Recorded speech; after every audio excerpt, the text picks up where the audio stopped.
Oh, Hi, dear. I'm Petra Monaco. I'm the CEO of the Rebels Den, and with me I have Caroline Banks, who is out of the UK and refers to herself as a contemporary and abstract artist. Welcome. Thank you very much for having me. Yeah, so I've checked out your website and looked at your biography, and I'm intrigued because you've traveled worldwide, you've lived in other places, and you're an artist, so your foundation is in that. So I would like for you to share a little bit about maybe how you got started and how that evolved into what it is.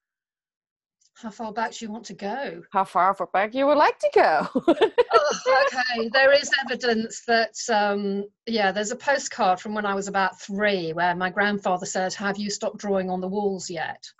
Which I think is quite funny. My mother showed it to me when I was about 15. Yeah. But apart from that, yeah, I mean, yeah, I went to art school. I was academically good all rounder. Yeah. The school I was at was very academic. Really thought you just did art in the evenings. I could do an evening class or something. So they basically thought if I went to art school, I wouldn't carry on with my education. I mean, it was that Oh, strict. wow. Fortunately, my mother was my parents were very supportive, mainly my mother.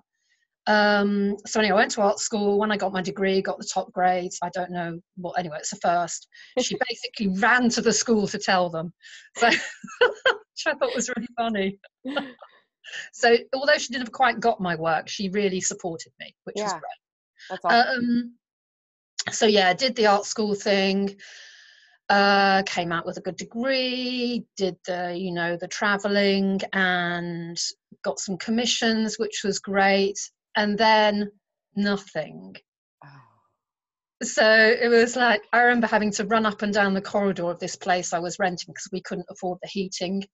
And it oh, was just geez. like, it was just so cold. Yeah. So it was like, there was nothing, had no money, nothing. So anyway, did find some way of earning some money, just getting, part-time jobs and things, had a studio, struggled for quite a long time, was exhibiting, was great, selling the odd piece, but the amount of work that was going in at that stage and the amount I actually knew about how to make a living was the amount of work that was going in for the actual result was minimal. So after about 10 years of doing that, I thought, you know what, I think I need to get something that's a bit more stable.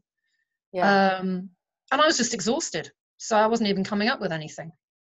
Yeah, it's really when you're in that pit of things, the Yeah. creativity just kind of like poof, it disappears because you're not in that struggle Well, also whirlwind. you start hating it. You start Yes. thinking, I just don't want to do this anymore, which Yeah. was, I really didn't want to be at that level of hating it. I thought, well, let's just give it a bit of a rest. Hmm. Anyway, I did end up getting a full-time job that was in fact very creative, um, and did that, ended up being company director of this company, and that was like 9 years later, and thought, oh, okay, if I'm still here in 5 years, just shoot me now. It's like Yeah. everything was just so predictable. So I did actually quite a lot of personal development work and ended up in India. As you do. Yeah, I gotta think. I say a lot of my friends ended up in India for similar reasons. It's a Well, very it profound was, place. yeah, I mean, it was basically, I mean, I'd done textiles, I'd done very sort of fine art textiles, Mhm. and then worked in a textile company, then worked in sort of luxury silk business, with fashion, with interiors. And it was like I could just see the world going into this sort of narrowing tunnel, the specialization. And I just thought, you know what, it's not going anywhere.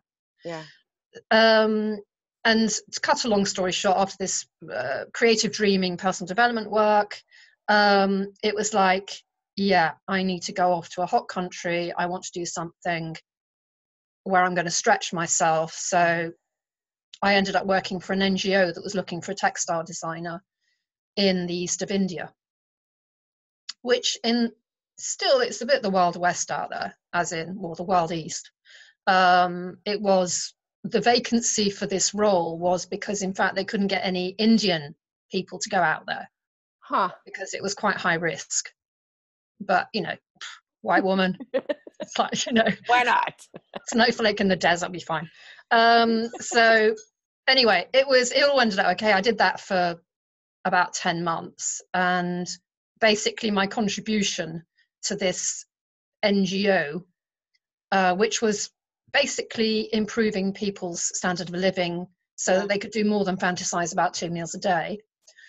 I introduced them to color, which is a bit weird really for that. Huh.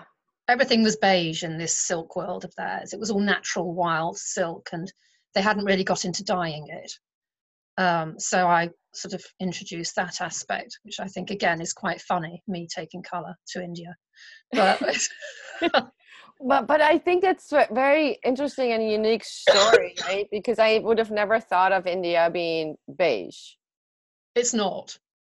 Right? Like I would have never even considered that there's any part of it being beige. Is not necessarily a boring color, but it could appear boring. It's not my favorite. You know, so I would have never thought about having to introduce color to any of that part in the world. No, it was basically adding value to what they were producing so that they could charge more, so that then they could actually pay the women who were doing the work some money, because at the time they were producing certain aspects of it. They weren't getting paid. Oh, goodness. There was no income for them. The thing is, once you start paying somebody, you make that product expensive. It's got to look more attractive and appeal to then people to buy it. Yeah. You know, so it's the added value thing anyway. So that's what anyway, it was all very interesting, and I learned an awful lot. And anyway, that was sort of like a 12-month contract. I wasn't ready to come back to the UK when that ended. And in the meantime, a friend of mine has said, oh, I know a Westerner who's looking for another Westerner to work with. And I thought, okay, well, that sounds quite interesting. And we agreed to have a trial for about 3 months. And I stayed about 6.5 years. Wow, look at that. And that was traveling around India, and then spending time in China and Vietnam, because I opened an office in Shanghai. So I was traveling around and exploring, and again, finding things that the West that could translate to the West quite easily, but using the skills of the East. So again, it was still the creative mind, but not actually doing and exhibiting my own work, but it was still very creative thinking. So actually, I suppose, away from promoting my own work, it was about a 20-year period, which is a long time. It is. But I was doing lots of other things in the meantime, and it has very much influenced what I'm doing now. Yeah. Anyway, yeah. It's sort of a bit of a convoluted story. And to tell me if I'm just going on and rambling too much. No, you're good. But yeah, and in the meantime, obviously, you know, I learned Hindi, taught myself to read and write in Hindi. Didn't get very far with the Mandarin. My Mandarin only got to about 6 words, because you get these really, you know, the little local mobile phones where you tap it in English and it comes up in Chinese. Yeah. It's really good. Anyway, and my colleagues were great. So, but it was like, you know, me, the foreigner, with everyone else around me, not being Western in either context, which was actually great in terms of learning and just living. I wasn't living an expat lifestyle. I was living a local lifestyle, which was actually quite important. And also, particularly in India, I was able to communicate with people on an everyday basis. So at my best, I was conversational in Hindi. Yeah.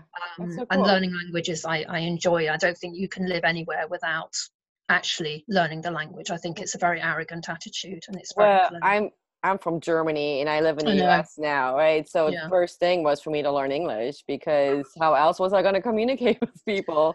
To be honest, you know, you probably learned English at school anyway, really early. We did, but it was like in high school, it wasn't as important. You know, it was just an elective for me growing up. It was like, here, it's an elective. You need a language requirement in order to graduate. Okay. Yeah. So I retained very little because it wasn't a primary thing for me. And I had, at that point, zero intention of moving to the States, to where I've never thought I would use English again. So it was like, yeah, okay, whatever. But then I ended up 3 years later in the US going, oh, that would have been useful to remember. I think my mother felt similar way. Although, yeah, she came to England to learn English, spent a year here, then went back to France. Yeah. She hadn't expected to meet an Englishman in France who spoke very good French, and then to marry him and then move to England. Yeah. But so we were brought. Actually, French is my first language. Oh, So wow. because it was my mother tongue. Yeah, I It's guess so. the language my mother always spoke to me in, and we were brought up to speak both languages. And we had cousins in Spain. My dad spoke fluent German as well, so it was quite a sort of mixture of languages in our house. And I just find that so stimulating. But I just think it's a fabulous environment for a child to grow up in. Yeah, truly. We had visitors coming from all over the place. It was just really quite international a lot of the time. Yeah, that's very cool. Yeah. I love that. Anyway, sorry, back to China and India. I was living in India, but I would spend like a month at a time in China and traveling around all the time as well. In the end, I mean, I was working all the time. I had no personal life. My mother got quite ill, nearly died when I was in Shanghai. Actually, no, I wasn't even in Shanghai, so I couldn't have got back. Yeah. Excuse me. And I thought, I am European. It's time for me to come back. So I moved back here. Oh, it's 11 years ago now. Wow. And yeah, was still working for the Indian company for a while, and had actually really quite intense reverse culture shock, which I wasn't expecting. I can only imagine. I really wasn't expecting. I've not been home since I've moved here, and if I ever decide to go visit, I can only imagine. Oh gosh, yeah, it is. It's weird. It's weird. I honestly wasn't expecting it. So that was the double shock, because no one had told me that kind of thing can happen. You expect it going to one place, but when not coming back, you don't expect it. Anyway, got over that. Settled back down here, started doing a bit of drawing and stuff, but nothing was really gelling. And then my mother got very ill again. This time it was terminal. And I started drawing obsessively. I actually cut back, because I was self-employed by that time. I cut back on everything apart from just one sort of regular little contract that I could do. Yeah. Which actually, a bit of consulting work that I could do without really thinking too much about it. Because all my energy, I thought all my energy was focusing on her. But in the meantime, I was just starting to draw obsessively. Circles were one of the things I was starting to draw. Now, I think I might have. I got one here? Yes, I have.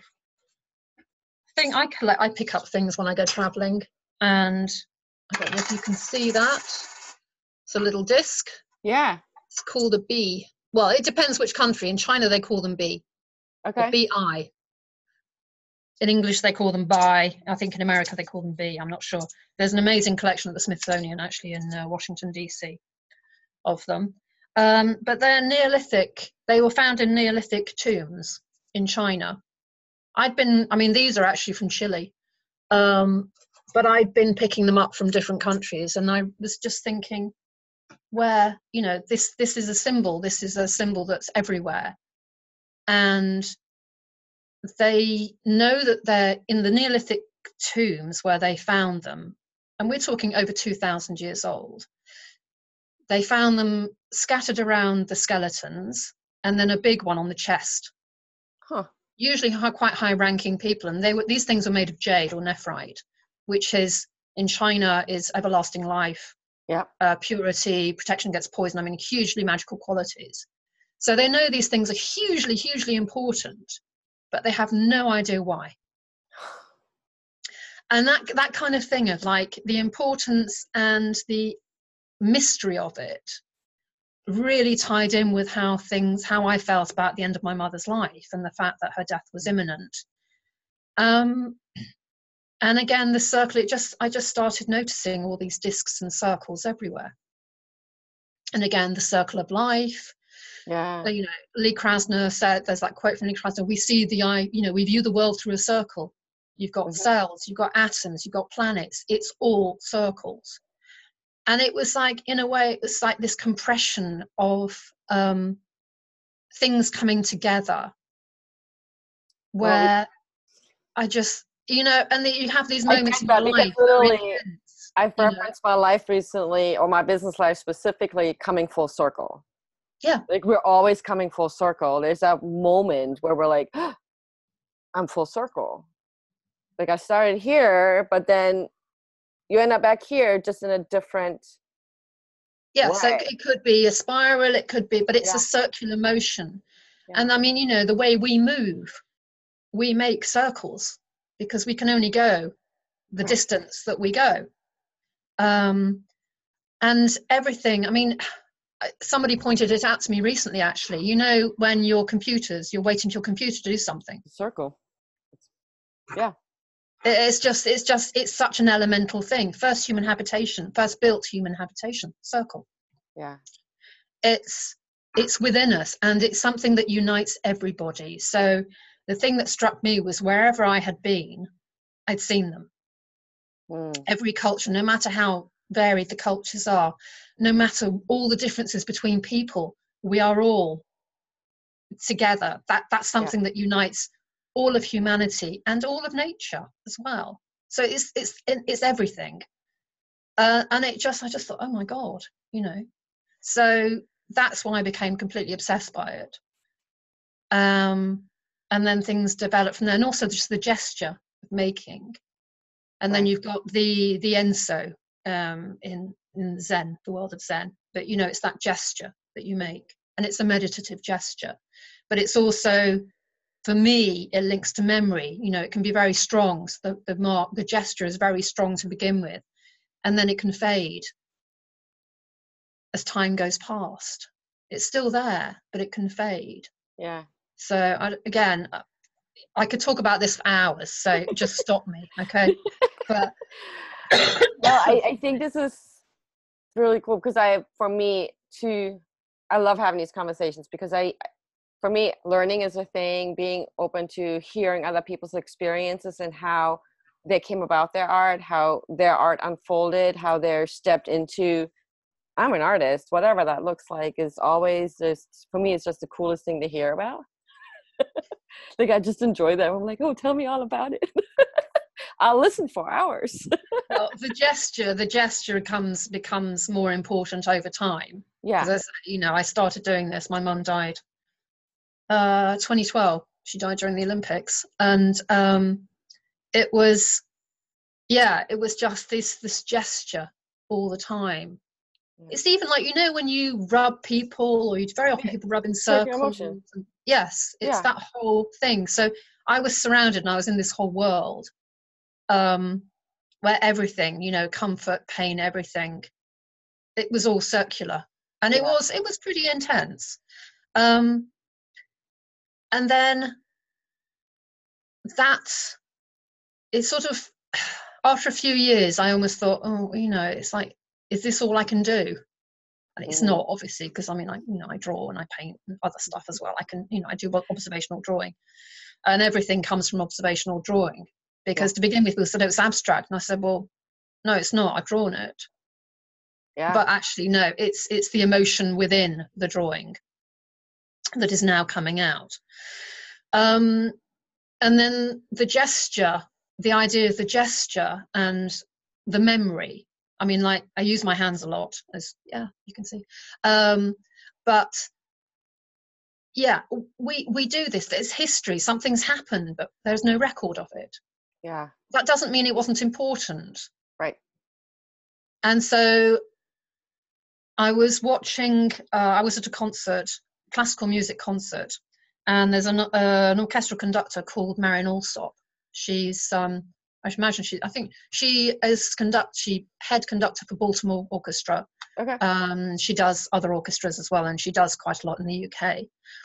And I was watching her conduct, and I thought, oh my God, she's drawing. Mm-hmm. So it's the one time I had no paper on me. And it was, so I was drawing on my hand. And I was saying to my friend, I can't believe it. Look at what she's doing. And she couldn't see it. I can totally see it. Yeah. And so I got in touch with her, Maren Alsop. I said, look, I've just got to do that. I've just got to see this woman. So I got in touch with her agent, and I sat in on several rehearsals of her conducting. So I was drawing her conducting, but not drawing her, drawing the gestures she was making. Yeah. And during rehearsal, not during the performance, because during the rehearsal, they're fine-tuning. Yes. They're crafting what they're doing. Because I've been to the actual performances after they've rehearsed that piece, and I don't get the same thing at all. Huh. It's really interesting. That is very interesting, because I remember, gosh, back in elementary school, I'm classically trained in music, but we had to learn how to conduct music. Like, it was part of our music curriculum, is to learn how to do the whole process of how. So we were familiar with that, and I love it, because it is absolutely a drawing in the air. But again, the other conductors, I'm sure they're different, but with her, she keeps time with the one, and then she does the emphasis with the other. So I'm not interested in her right hand at all. It's what the left hand is doing. And again, it's weird. I'm left-handed. Don't know. But it's, again, you just find everything is connected. Yeah. Everything links to something else. And anyway, I was drawing, and I made the mistake of showing her the drawings. Oh no. Because she said, oh, I've been busy. And it's like, yeah, that's not how it's going to look. But anyway, so I have sketchbooks full of these weird drawings of her conducting. And I use them as I still use them as my source material. I mean, even today, I had a client meeting, because I'm doing this big commission for these people. And I was explaining how these marks had come about. Yeah. But it broke away from the circle, but the circle is still connected. Sorry. Sorry, I'm just going to have to drink something.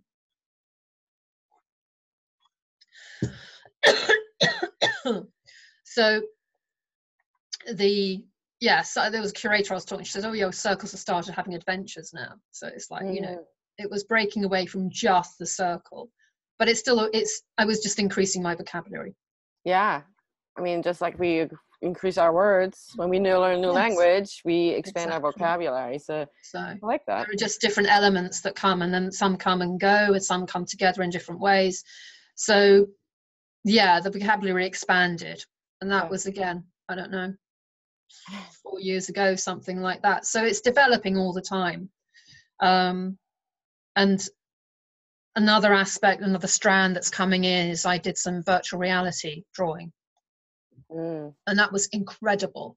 So now I see things much more three-dimensionally than before, because I was able to literally draw a sculpture, be in it, be inside it, draw from inside it, teleport myself outside, look at it from a distance, go underneath it, come back, see the light source, see what shadows it was casting. It's just amazing. That is so cool. Because I refer that to me, like, I can see things from multiple viewpoints, and I call it the hexagon vision, because I can literally stand on different sides of the hexagon and see it from a different angle and perspective. So that, to me, that's similar in that way. You know what I mean? So at the moment, I'm still producing 2-dimensional work. It hasn't yet gone to the 3 dimensions, but I'm seeing it in 3 dimensions. Now I've just got to figure out a bit more how I would do it. Because I love that you brought that up, because it just shows that as artists, we always evolve. We don't stay where we are when we began, right? You were talking about drawing on the walls as a 3-year-old. You didn't stay there. You're literally I still draw more, though. Yeah. You know what I mean? But it has evolved as far as what the abstract looks like and what the abstract feels like. There was a different emotion at 3, then there's a different emotion at 20, 25, and 30. You know what I mean? Like, it's always evolving. I'm more of a wood burner, which is, there's no lines in wood burning, but there are lines. You know, I know they talk about it in art as well. There are no lines in nature, even though we can see them. They're not truly lines in the scheme of things when it comes to art, because we're always evolve around that. Yeah, and I mean, it's like the whole abstract and realist. It's like, Yeah. well, just the fact of drawing is abstract because it's not real. Right. You know, you're putting something that's in three, like you're saying, a line. There are no Yeah. lines. Yeah. Well, you've just made a line on a piece of paper. You can be drawing this fantastic figure, but actually it's abstract because you're putting something that's three-dimensional. You're trying to put it into two dimensions. So it's abstract. Yep. So I don't get that. Yeah, it's one of the first things I'm like, 'cause when I first started wood burning, I would literally outline everything from the pattern. Mm. And then I read another book and more training and more videos, right? Like all the things. And somebody said there is no lines. It's all about shading and how you shade it. I was like, oh, wow. Guess who's no longer outlining? Outlines can serve a purpose. No, I mean, I still sketched to give me the outline, but it's no longer like the lines are no longer as visible because there's still lines. We still see them from that perspective, right? Because we're taught to see the lines, but in reality, they don't really exist. I know, it's weird. It's like what we think, because another thing I'm really interested in is like quantum mechanics, which again, I know nothing about, but I find it enthralling. Yeah. And I heard on the radio today that they're actually going to now invest in a machine that is going to be 5 times more powerful to be able to get to record and to trace gravitational waves in Whoa. space. I know, it's just yeah, it's just mind-boggling. But actually there was a documentary I watched when they thought they discovered gravitational waves and the patterns they actually make. Yeah. And so I did a whole series of work on that. And it's like there are sometimes I think it's like all this stuff just goes into this lake, sinks down to the bottom, and something comes up. You're not quite sure what. And you're not quite sure what, but something comes out of it. Yeah. From all these different influences. And it's just, I just find, as I was saying, everything is connected. Everything, there is something within us, like, dark matter. We're all dark matter. Most of what we are is dark matter. Yeah. But the thought that nothing in us is solid, we're all just a vibrating mass. I mean, I just find that incredible. Yeah. It is, we're all energy. Right? I mean, Yeah. we're all energy. Whatever that looks like, feels like, it's still just that. And energy is indestructible. Yeah. Yeah. So, I love that. life, death, that's another thing. Yeah. It's just mind-boggling, really. But that's what keeps us curious, and that keeps what completely. keeps us learning and researching and open. And again, we evolve from that. Like we have that question, right? Like you just decided, I want to know, I don't know anything about it, but I'm really curious. So you stay open to learning, and the information will find you whenever it will find you. And your art will evolve from there as well. Oh yeah. Like it will become something different. I love your analogy about everything goes into the lake and one thing will come up and boom. That's that. Or something. It'll never come up the way it went in. Right, exactly. Yeah. But something will come out of it. Yeah. But you just don't know what. You don't know what it's going to be. Yeah. I mean. So you just feed all the stuff in, I went in a lake 15 years ago, and here I am today, somebody completely different than I was 15 years ago. So there's that. Exactly. And that's your story as well. You went into all of that a completely different person. Clearly struggled, found a way back to it. There is, but I think it's not like nothing's worth doing if it's not going to be a little bit painful, a little bit anxiety inducing at least. Otherwise, what's the point? I believe in pushing the boundaries of your comfort zone. I live it. Yeah. I like being in the uncomfortable because that's been the way I grew up. I grew up in the uncomfortableness of foster care, like never knowing what's going to come out of anything. So I'm quite comfortable in that, but a lot of people are not. So it's like, you got to push the boundaries. You have to push them. You don't have to push them very big, but maybe just a little. Give them a little nudge to see how uncomfortable you're willing to stretch yourself to go to the next step, the next level, the next whatever. Yeah, there is that. However, I think, because I mean, I'm very one for pushing and stretching and doing that. I'm very fortunate. I had a stable home life. Yeah. But it's the fact that we do need to recuperate as well. We need to Absolutely. look after ourselves, and that again, it's that the circle of the hug, the circle of the Yep. nurture. And yeah, I was talking to a friend who is actually, she does coaching work. She's an artist and she also does some coaching work. And I was saying, oh, you know, I was talking to somebody, I was doing a show. I did a show in New York. I'm going to be showing in Brooklyn again in May. Nice. I'll put you on the mailing list for invitations. Yeah, I would love to have that because I'm gonna put it on the blog too, so people can know Fab. about it. Yeah. But yeah, somebody who came and she said, oh, I can really resonate with your work. She says, because I've just been doing all these different things and trying different things and trying different that, and I come to you and I see rest. Yeah. So, and I said, oh, well, that's good, because I am aiming at serenity. And then this friend who I was telling this story to, she thought it was funny because she knows that my life is just all over the place. And she says, you mean you've just noticed that actually you're trying to give yourself serenity as well? Yeah. I said, oh, really? She said, you mean you've never noticed? I said, no. It's amazing what other people can see that we can't see, because I've always been a doer.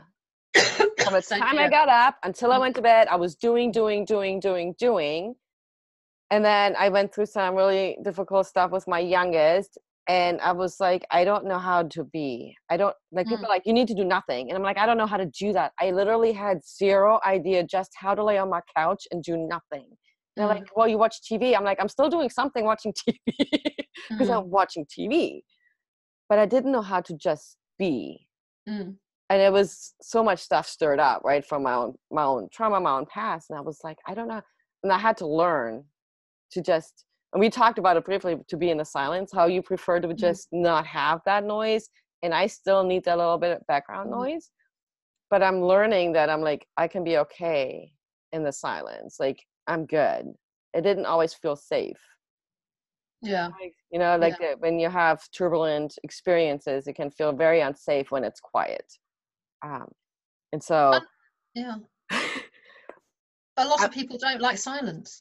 No. It's like being alone. They can't bear it. No, I had this conversation with my partner early on in our relationship. I'm like, can you not? Can we just be? Can we just not talk and can be in the same room and not have a conversation? Because he didn't know how to do that. And I needed that. I needed to just be in a space with him in it, nothing else, zip it. Just be comfortable with each other's presence. But we had to learn that. Both of us had to learn. I was okay-ish with, he didn't know how to do that. But now we can literally be in a car for 2 hours and not talk to each other, and it's good. Like, there's no like, there's something wrong. Like, it doesn't exist. Yes. Yeah, but because a lot of people think silence is wrong. Yeah. But it's not. It's restorative. Yeah. I mean, you know, I did a lot of yoga. It did take me about 3 years before I started doing it again in India. So it's like all these things I'm supposed to do that I don't. But I do meditate, and I need time on my own in silence. Yeah. I need it for my mental well-being. Well, I think we all could benefit from that, because we are, like, from a society perspective, whether you're from Europe or in the United States or anywhere else in this world, most places you need to be doing, you need to hustle, you need to keep going, you need to work, you got to work harder, you got to just do. And it's exhausting to just think about it. Like, no, you need to rest. It took me years to I need 8 hours of sleep to just function well, to function in my best optimum prime. Not everybody needs 8 hours. I do. I like more than 8 hours. Right? If I can get it. Yeah. And I now set boundaries around it. Like, I'm going to bed 10, 11 o'clock at night, so I get those 8 hours. Because if I don't, I'm not going to be on my best game ever. Yeah, I'm with you on that. I've never been able to. I mean, I can't do all-nighters and things. I've tried. I pay for it, like, for a week, if not more, afterwards. Yeah. Oh, I love this conversation. Thank you for sharing all of that, because it's just, because I think, well, the other part of that is that we're artists. We're talking about being artists. And I know you know this. People expect to do this for free. But that's not Yeah. really how this works. Yeah. Just, and I'm not saying some people love doing it for free and they give it away. That's good on them. That's their journey. That's their practice. That's cool. Yeah. For you, this is a business as well. It's not just about creating, it's your livelihood. It's how you pay your bills. It's how anything works. Yeah. Yeah. And part of your journey is figuring out how that works for you. What that would look Yes. like. So it's, yeah, because, you know, the whole, like, you know, social media and email and admin. And I remember years ago, I worked, not very long. I worked as studio manager for somebody who was a maker. And I actually saw how much time she spent making designs. Yeah. Basically, it was evenings and weekends, because Yeah. the rest of the time she was running the studio, running her business, and I was running the studio, helping for her. But it was, I just thought, I can't do that. And then, so there was a great deal of resistance becoming self-employed again. Yeah. But when I decided to go for it, I just got to section things off. So I'm pretty organized. I still have too much admin to do.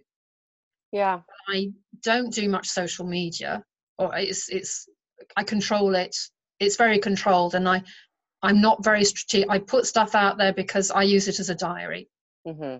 And if people want to pick up on that, that's fine, but I'm not relying on it. Yeah. It's not a big deal. I don't rely on social media. I'm literally like, most of my work has been either they've seen pictures and see what I do and they inquired about my work, or it's been word of mouth, right? Like it's been like, oh, Petra does that and that. And I'm like, oh yeah, I can do that. Yeah. I mean, It's like, you want something doing? That's fine, I can do it. yeah. I mean, that's the thing when you know, to earn money. However, I have to say Instagram I do like, but that is, I post and it's the process and it's the work. And I have sold work from people seeing pictures on my Instagram feed. And I do say to people, look at the website, look at my Instagram, because that's where you'll see what's happening. Yeah. So, you know, the people I work with, the consultants, the designers, and the even private individuals. I mean, this commission I'm doing at the moment, it's for 3 big paintings. They found me on a website from something 4 years ago. I didn't even know I was on this website. And they've come, and we had a good meeting again this morning because we're sort of in the process of doing it. And I quoted them, and they initially said, oh, well, that's a bit more than we thought. And when I saw them, I said, well, you know, I know that you did say that you thought it was a little bit, but this is the process and this is why. Yeah. Because what you see at the end of it, there's all this journey, there's all this work that's happened before. And the thing is, if you're not aware of that, you don't get it. Yeah, and that's the I don't sell at festivals and events like that anymore because I stepped away from that. But I would, well, why is this so expensive? And I'm going, because there's a lot of work that goes into, from the conception of the idea that happens. There's so much stuff involved to it, right? For me, it's I got to find the right piece of wood. And then I need to sketch it. Like there's so much. And how am I going to burn it? Like I'm in a commission now. I'm going, how am I going to do these feathers? Because there's so many ways to do them. And I was struck by an idea. I'm like, oh, which takes my work now to a whole different level. Yeah. And you have to put it down, and you've got to record that, because that could take you in a different direction. And I mean, these people today, they were saying, oh, well, you know, what about this piece? And it's literally a little piece of collage that I did 2 years ago that I've stuck, because I thought, yeah, I'll do something with that later. And I haven't got around to it yet. He's saying, oh, I really like that. And I was saying, oh, well, that's good, because it was sort of from this and then from that. But it hasn't gone any further yet. And there are all these different sort of pathways that you can find, but as long as there's a record of it. Yes. That's what's really important. I love that. But they are, so, you know, when I sell my studies, because actually, you know, the studies are the basis for the big pieces. But I only do big pieces to commission for obvious reasons. Yes. So the studies, I can see the kind of scale they could be. A lot of people can't, but the studies are affordable for people. But sometimes people think, oh, well, that study's a bit, or that piece is quite expensive. And I said, well, that actually is a study for something that would be over 3 meters long, or like 10 feet. Yeah. So it's actually quite an important piece of work, actually. Yeah, but that's the thing. People who are not commercial, who don't create art, who may just buy it, who don't understand, they don't understand the process and everything that it takes for it to appear, the end result. They don't know from point A to point Z, right? And there's so many detours in between that where you're like, oh God, this is not working out. And then like, no, it is working out. Like you're in that up and down. So for me, it was always like, well, there's a lot involved. I crochet and people think I'm pricing too much. And I'm going, no. There's so much involved in the process to have the finished product, whether it's a study or the really big piece, right? Yeah. So I'm glad we talked about that. Now, you still have difficult days because you're human. I'm on 10 hours sleep a night at the moment. So I'm not censoring my work pattern at the moment. Yeah, no, I would never. It literally took me a week to get started on this commission that I received 2 weeks ago. And I'm like, oh, I got to get it done. But I wasn't in the space. And then I was like, oh, I'm ready. I can do this now.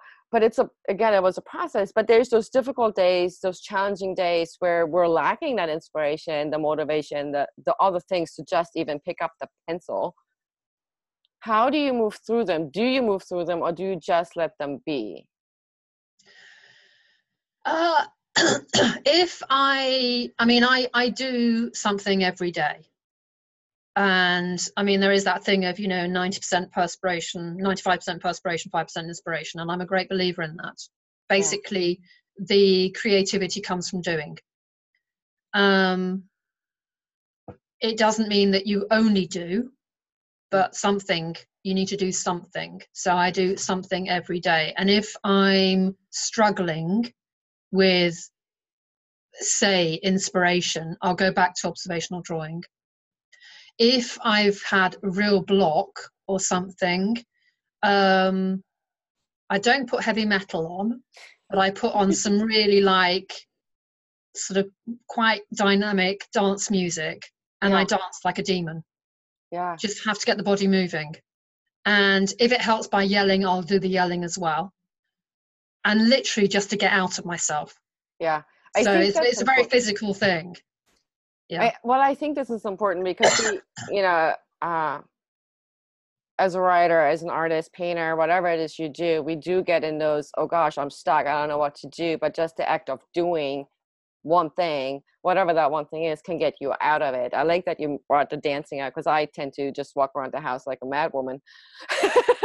Yeah, some people clean, some people, some people say, oh, I go for a walk. Walking's not quite enough. I mean, meditation, I suppose, keeps things more balanced. I get a lot of ideas when I'm meditating. Yeah, I tend to. It's just that stillness.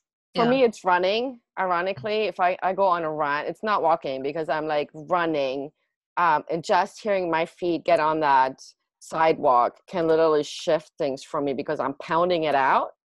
Boom, boom, boom, while listening to my music, and all of a sudden I'm like, oh, there it is, done.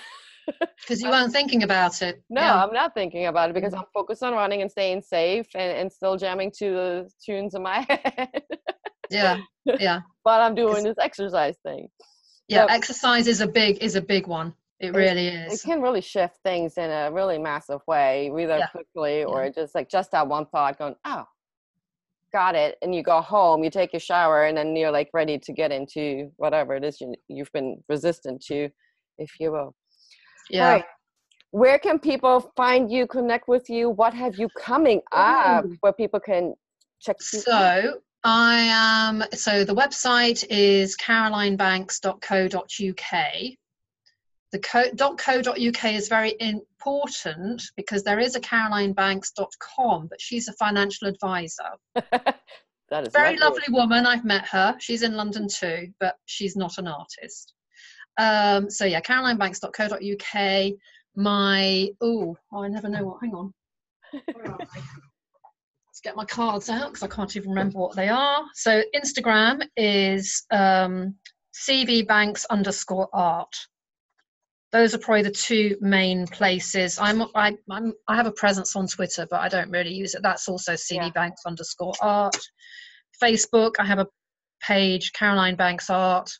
To be honest, the main things for me are Instagram and the website. So yeah, and if people sign up to the mailing list on the website, they'll automatically find out what is coming up. Nice. And I also do a sort of diary or schedule of events every month on what exhibitions I think are worth seeing. At the moment, it's very London centric. That's all right. However, I have viewers in the UK, so we're good. It's it's things. There are a couple of New York things or a couple of states. To be honest, it's what people send me that I think is interesting, because it's not an exhaustive list. It's things that I see that I think, oh, that could be interesting. Yeah, it's very. So it could be cool. fairs. It can be. It's all visual art exhibitions. Yeah, it's exhibitions, shows, fairs. Really. Well, and the thing is, even if my US friends or viewers see them and they happen to travel, I mean, that happens too. So, I want them to know about it and connect with you and check out all the stuff that you share. Yeah, well, wherever I am in the world, I'm always exploring. Yeah. And I mean, wherever I go, I want to find out what's happening in that place. Yeah, absolutely. So yeah, I will look things up. I just like sharing. Yeah, me too. Hence the reason we're having this conversation. Yeah. So how do you know Pascal, the woman who put us in touch? We're in a program together. We signed up for a program together a couple of years ago, and she was part of my summit that I ran last year. So okay. So we're in it's in that same space online. And she happened to see my post, so it was cool. Oh, that's good. Yeah, because she's French, so yeah, we know. Yeah, I know. In London, and now she's moving to Berlin, so it's like, oh, okay. I know she's going to my father's stomping grounds, really, because he's from Berlin. I know, because I was saying, oh, let me know, I'm coming visiting. Yeah. Yeah, it's very cool. Well, Caroline, thank you so much for your time and just sharing. No, well, thank you. It's a pleasure. I hope I didn't rabbit on too much. No, it was great. I think people just need to be open-minded. Be open-minded to hear the journey of just really stepping into being an artist, whatever that means for us individually, that we all have different paths and that we can make a living doing our art. We're not starving. We're not starving artists. It's not easy. No, it takes work, sure. Yeah, it takes work, and it takes resilience, and it takes persistence. Yeah. Having said that, I don't think I could live any other way. Yeah, me either. Well, that's the thing. I never want to be one of those people who sort of says, I wish I had. I wish I'd done that. A few years, I adopted, I have no regrets. Even for things that I've made, maybe the not correct decision at the moment, I don't regret them ever, because they literally led me to where I'm here today. Exactly. Yeah. To the point where I'm now, I tell people I'm unemployed. I can't work in a job anymore. Having experienced what I do now and the way I do it, it's just not a thing. So thank you again so much. Thank you so much. It's been a real pleasure. And there will be content under the video for people to check out. Okay, yeah, if you can send me a link, then I can put it on my website and stuff as well. That would be really good. Yeah.